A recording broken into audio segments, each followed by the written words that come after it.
Good day, everybody. Welcome to Morel's Man Cave. And guess what? My name is Morel. We'll keep the party going. Today's topic today is about student dress code in college. And I get it. I'm paying all this money to go to college. Why do you going to have to tell me how to dress? Well, I got a couple of examples exactly why I believe that college should have a dress code. Let's take it back a little bit. Let's go back to high school. In most high school, you have a dress code. And the key word is most high school. It can be, for example, a white top, some blue pants, and some black shoes. So every day you go to school, white shirt, but the collar or the button down, blue khaki type pants and some black shoes. Now you can have all kinds of shoes. It could be Jordans, it could be Adidas. No one cares about what color the shoe is. Well, not what color, but what kind of style it is. Long as it's majority black shoe, you're perfectly fine. So you go from kindergarten to having a uniform, to middle school to having a uniform, to high school having a uniform. All of a sudden in college, you can wear whatever you want because it's freedom. You're paying 15, 30,000 per semester to have freedom. And then you walk out to the real world for a job interview and you got on these bad boys, pajamas. What we talking about?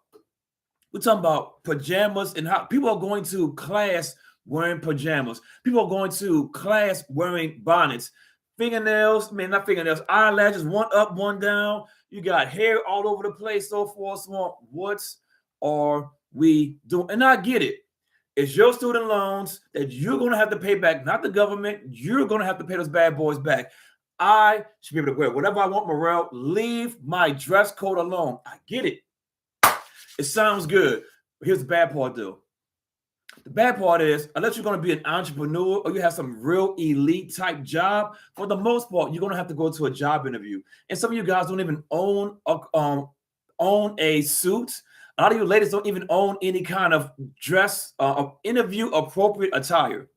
So what I'm saying is to mitigate all this stuff, have a somewhat dress code in college.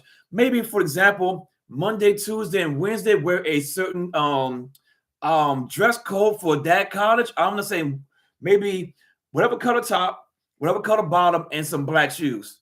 Keep it real simple for Monday through Wednesday. Thursday and Friday, free for all. Matter of fact, let's go to the real workplace. The real workplace works like this. You went business casual on top, business casual on bottom, business casual on beneath. And on Friday, in most workplaces, not all, but in most workplaces, it's called Jeans Friday. Get back to those basics. Why? Because this is what's happening. A woman or man is irrelevant with gender or going to work now. They're 22, 23 years old and be like, well, for the last 4 years of my life, I wore sweats to class. I wore flip-flops, what they call them things, Crocs. I wear good, whatever I want to wear. But now that I have a job, I got to change my dress code. I don't like it. Well, don't work here. And that's my whole point of this whole entire conversation. It really don't work here. What I'm going to do right now is I'm going to show you guys a quick video. It's going to make sense what I'm talking about here because this is crazy to me and how a lot of people are acting in the workplace. 1960s. 1 second. Here we go. And action. Here are some rules that women had to deal with while going to college in the 1960s. Dress codes. Pants were forbidden in dining halls except for Friday evenings and Saturday. Women had to wear skirts for all other meals, including breakfast. Shorts could only be worn on campus if it was covered by a coat. There was a dean of women, but no dean of men. The dean of women worked for the dean of students and focused on enforcing the rules for women because we are so bad, but men can regulate themselves. Women had to wear nice closed-toed shoes and pantyhose, never showing your bare legs. Make sure the girls are not too obvious through a sweater. When you came back to the dorm at night, you had to sign in and possibly say who you were with in the evening. If you were out very late, they would keep track of your schedule and whereabouts, so they would know if you were hanging out with a fraternity boy all night. Here are some. Ladies, gentlemen, I get it. It was the 1960s. Cool. What I'm saying is there was things put in place so that these women went to college and it wasn't for the streets.